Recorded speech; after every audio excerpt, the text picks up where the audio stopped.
YouTube. My name is Elizabeth. Welcome or welcome back to my channel, Book as in Books. We are about 2 weeks into Nonfiction November, so I thought that I would talk about the 3 books I have read so far for the occasion. So the 3 nonfiction books I have read. The first one that I've read is The Great War as I Saw It by Frederick George Scott. I'm sure you can guess from the title and the cover that this is a memoir of World War I. This comes in a box set that I bought earlier this spring. At the beginning of November, I still had 3 books left to read in this collection of World War I memoirs, and I decided to read this one. It's the thickest, it's the biggest. But the reason I decided to read this one is that Frederick George Scott is Canadian, as opposed to the authors of the other 2 books who are respectively American and British, I think. So Scott is Canadian, and not just that, he's from Montreal. And even though I live in Ottawa, I am originally from Montreal, so I have a soft spot for people from Montreal. And the second reason I picked up this one is that Scott is a poet. So I figured, well, if he knows how to write poetry, he surely knows how to write prose. So I decided to go for this book. And yes, he knows how to write prose. However, that doesn't mean that I would necessarily recommend this book to everyone. It's a memoir from another age. It's not the way we would write a memoir today. The title is very apt, The Great War as I Saw It. And that is all that Scott tells us, just what he saw and nothing else. He makes no attempt whatsoever at explaining, at justifying, at analyzing, at reflecting on the entire experience. He went there, that's what he did, that's what he saw, that's what happened, and that's that. He is a record of the events, really. That's what he's trying to do. The effect is that it is a bit dry, I guess. It lacks a little bit of a narrative force. There's the war itself, but the war itself is not itself a narrative structure that is very compelling. We know that it starts in 1914, and we know that it ends in November 1918. But we learned at the time, the people learned that it would end a couple of days before, all the way up to November, I don't know, November 8, 1918. You didn't know if you were really closer to the end of the war than you were 2 years before. At the beginning of the war, everybody thought it would last about 3 months.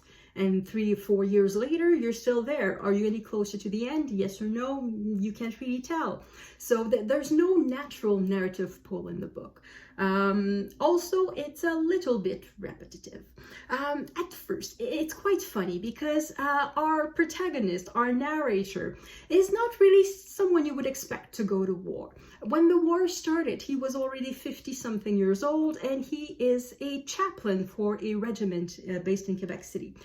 He's also a clergyman for the Church of England based in Quebec City. And when the war starts, he goes with his regiment, and he's very happy about it. Very much the British gentleman. I said he was born in Canada. He was. His parents probably were born in Canada too, but there's very much the British gentleman attitude in this book. He appears to be somewhat detached from everything. No feelings involved, ever. He has a great sense of humor. He needs one.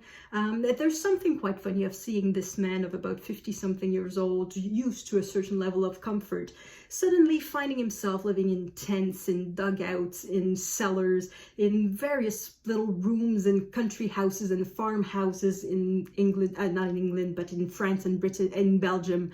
And it's quite funny to see that. But he's so obsessed with his billet that every time he talks about it at the end, it gets very repetitive.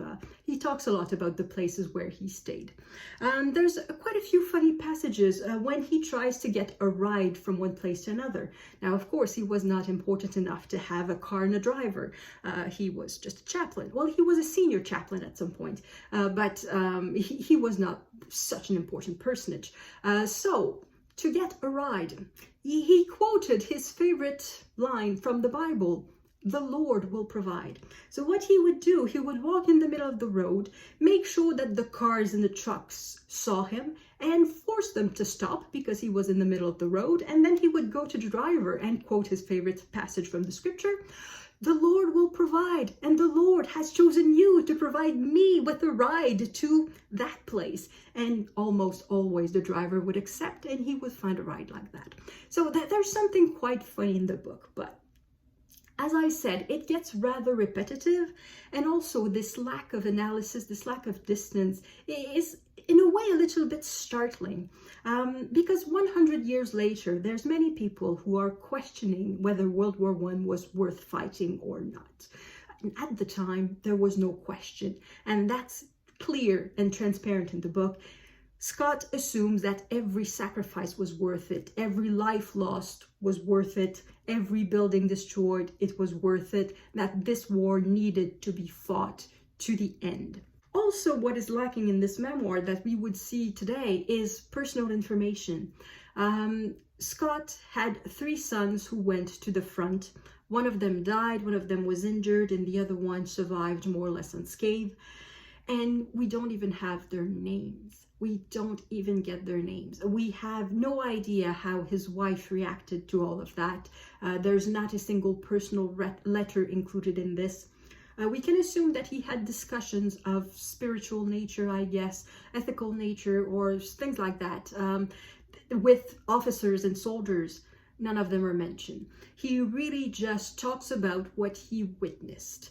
And yeah, that it doesn't make for a very strong narrative. It makes for a little bit of a dry narrative. However, it doesn't mean it's not interesting. I'm very happy I read it, though I don't know if I would recommend it to everyone.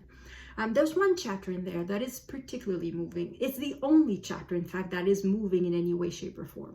It is chapter 22, when Canon Scott is asked to accompany a man who was condemned to death for cowardice or for deserting his post. And he was condemned to death, and so Canon Scott spends some time with him, questions the man, tries to understand his actions, tries to give him reassurance. And after spending a few hours with the man, he sort of realizes that this man doesn't really deserve to die. And he tries to save the man, not just spiritually, but physically. He tries to find an officer that is highly placed enough that can overturn the conviction. And it doesn't work. That the man is executed at dawn the next day, and Canon Scott is obviously very moved by it, and is probably the scene that shocked him the most throughout the entire war. Even though he did see shocking things, he witnessed gas attacks, he witnessed people being torn by shrapnel and by bombs and by shells and things like that. He witnessed a whole lot of things, but that execution was the thing that moved him the most. And that chapter is super interesting. So this is in the public domain. So if you're interested in that chapter, it's chapter 22. You could go straight to it and just read that. And it would already give you a good idea of the horror of the war. There's a passage in there that it rang a particular bell in 2022. So I'm just going to read it to you, and you tell me if it rings the same bell to you. So he talks about a family of refugees. There they were, trudging along, leaving their home behind with its happy memories, to go forth as penniless refugees, compelled to live on the charity of others. It was through no fault of their own, but only through the monstrous greed and ambition of a despot crazed with feudal dreams of a bygone age. And of course, I immediately thought of Vladimir Putin in Ukraine. It's the exact same situation. You have a despot with feudal dreams of a bygone age. He wants to expand his empire, and he decides to invade a country that is not his, and decides that the land belongs to him. Though, however, we cannot say really that when Germany invaded Belgium, it was to annex Belgium. It was to make Belgium part of the German Empire. So in that sense, I think that the passage is more apt to the 2022 situation in Russia and Ukraine than to the situation between Germany and Belgium in 1914. But anyway, so that little passage is just rang a bell, and it's kind of sad to see that 100 years later we haven't learned anything. We are still going through situations that are very similar. So yeah, that was my first read of Nonfiction November. So I'm happy I read it, but as I say, I'm not sure it's for everyone. The next book that I read was this, Laughing with the Trickster on Sex, Death and Accordions by Thompson Highway. So this is a lecture that he gave, a Massey lecture. It's very short. It's basically a long essay. In this, he compares various mythologies, monotheism, polytheism, and pantheism, and tries to show how these mythologies, how these way of thinking affect the place of human being, how we see the human being, how we see life, pleasure, fun, and things like that. And I have to admit that having as one of your main religious, well, not God, I don't want to use the word God, but I'm trying to find the word that would be appropriate, as one of your main spiritual forces in your religion is a trickster, somebody who plays tricks on people.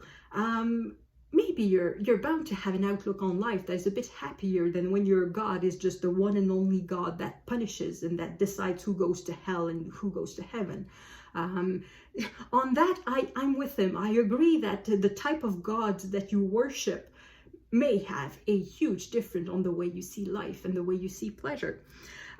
He also compares various languages and the way they are associated with these mythologies and how they can, I don't know if it's the language came first and it impacts the way genders, the way men and women and non-binary people are viewed by these cultures using these languages, or if he says that these views existed before and they are reflected in the language.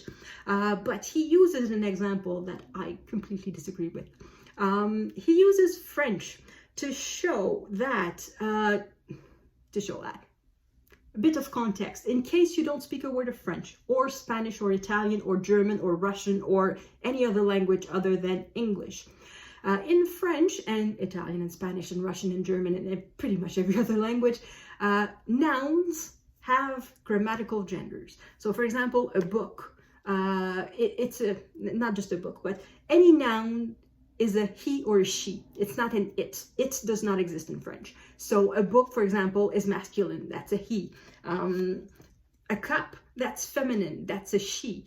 And things like that.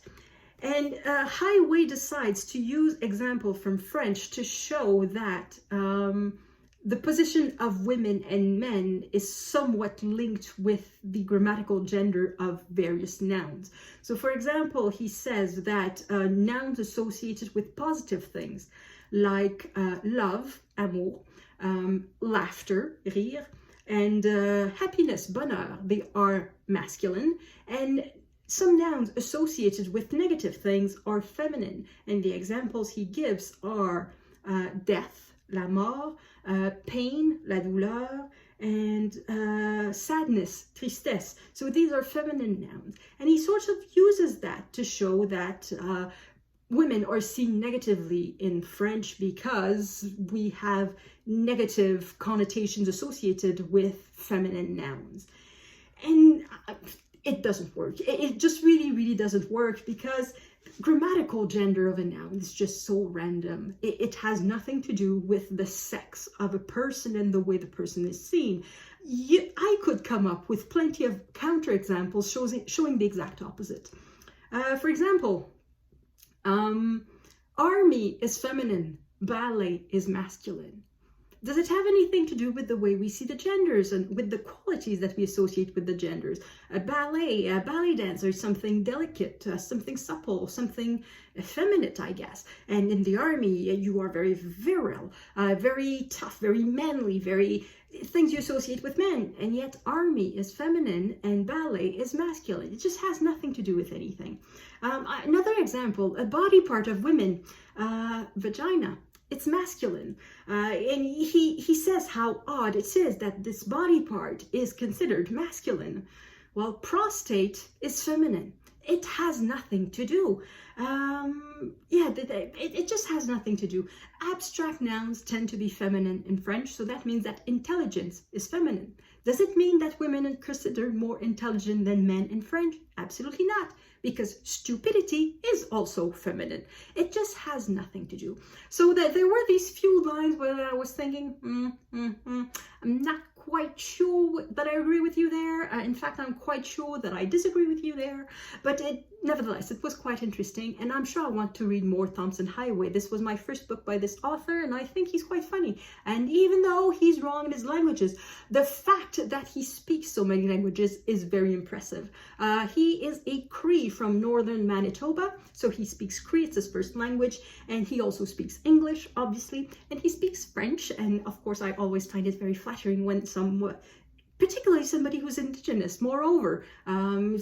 He takes the time to learn a third language, and it's French, and he also has a smattering of Italian, or speaks it very well, I don't know. And I think he mentioned one or two other languages that he also understands. So I think it's quite impressive. So I want to read more by Thompson Highway. And this was quite fun. And the next book that I read, you will not see this coming at all. I did not see it coming either. There's a book that came out on November 1, a celebrity memoir that hasn't made yet quite the rounds on YouTube, but it will.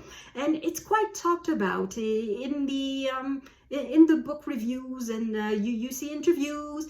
And anyway, so I was having this memoir in mind, and I went to the library and I went to the express shelf, and what did I see? A different celebrity memoir. So of course the memoir that everybody's talking about is the memoir by Matthew Perry from Friends, and this is Waxing On, The Karate Kid and Me. It's a memoir by Ralph Macchio, who played the Karate Kid in the movie The Karate Kid. So this memoir does not have any drugs, it does not have any depression, it does not have divorce, it doesn't have death. So what's in this? Not much. Really not much. It's very fluffy. I'm going to hold it there because I think it's easier for me. There really isn't much. So he talks about his experience filming The Karate Kid, the impact the movie had on his career, how relevant the movie still is today, how it became basically a cult movie from the 1980s. Yeah, and there's a few anecdotes behind the scenes, one or two that I didn't know, one or two that I already knew, even though I'm not a super fan of The Karate Kid. I probably have seen all three Karate Kid movies, but I just remember the first one. There was a fourth.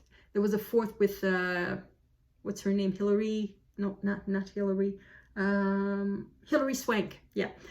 So there was this fourth one. I don't remember seeing that, but I know I saw the first three, but the only one I care for is the first one, The Karate Kid, the original Karate Kid. And yeah, there were a few anecdotes in there that were kind of fun, but really there's nothing in this book. The second half feels almost like big publicity for Cobra Kai, which is some sort of a sequel series on Netflix, which I haven't seen. He doesn't go in depth into anything at all. The premise for Cobra Kai is that, from what I've read in this book, is that Daniel LaRusso, the Karate Kid, won the tournament with an illegal kick. And there's no explanation whatsoever as to why the kick should be illegal.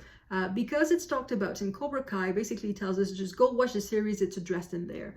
And so I could not explain to you what the theory is, why some people think that Johnny Lawrence got cheated out of his trophy, or why some people think Daniel LaRusso is the bully. I really don't know, because he doesn't go in depth at all. This is basically a big publicity for Netflix, and just go watch Cobra Kai. He does mention, however, a few videos that are available on YouTube, a few outtakes. I don't know if they're outtakes, scenes that were taken out of The Karate Kid, that they were just not included in the movie, but also a video that he did with the team of Funny or Die in 2010. So that was at the time where there was a new version of Karate Kid going out with Jaden Smith and Jackie Chan. I think I saw that version. Yeah, I did see that version. But at the time, Ralph Macchio's career was a bit, a bit stalled. He was writing. He was not an actor anymore. He was behind the camera more because he couldn't really find a job. And in the book, he explains how he comes to terms with it, but he doesn't go in depth in anything. It's very, very fluffy. It's very, very on the surface. So I'm going to leave a link to that video from Funny or Die. It's making fun of him not growing up, basically, of looking so young. Yeah. How old do you think he is? When he did The Karate Kid, when he filmed that, he was 22, and he did look like a 16-year-old kid. He was skinny, all legs and bones, and he looked like a 16-year-old, but he was 22. So that means that on this picture, assuming that it was taken not too long ago and that there's not too much Photoshop on it, he is almost 60 years old. He was born in 1962. We are in 2022. 60. Yeah. So there's a video of him making fun of the fact that he just doesn't grow old and that he doesn't take drugs at all and that he's just a goody good kid, I guess. So I'm going to leave a link to that in the description box. And that was, I guess, that video is the funniest thing and the most interesting thing out of the book. So it's not a book that I would recommend either. It's nice, but yeah, it's all fluff. There's nothing in it. So it's a little bit of a, it's not uninteresting, but it's not interesting either. It's really a little nothing of a book. It's a 0.0 for everything. Anyway, so that's it. That's a nonfiction that I've read so far. I have started another book. I have started Congo. I am 100 pages into the book, and I think so far this is going to be the best because this one, there is a strong narrative pull. It's super interesting and it's well written, and yeah, I'm going to read this even though it's 750 pages. It's going really, really well. So that's what I'm reading. So that's it. Let me know in the comments if you are participating in Nonfiction November, if you have interesting finds, if you've read any of the books that I talked about, and I will see you in the next video. À la prochaine!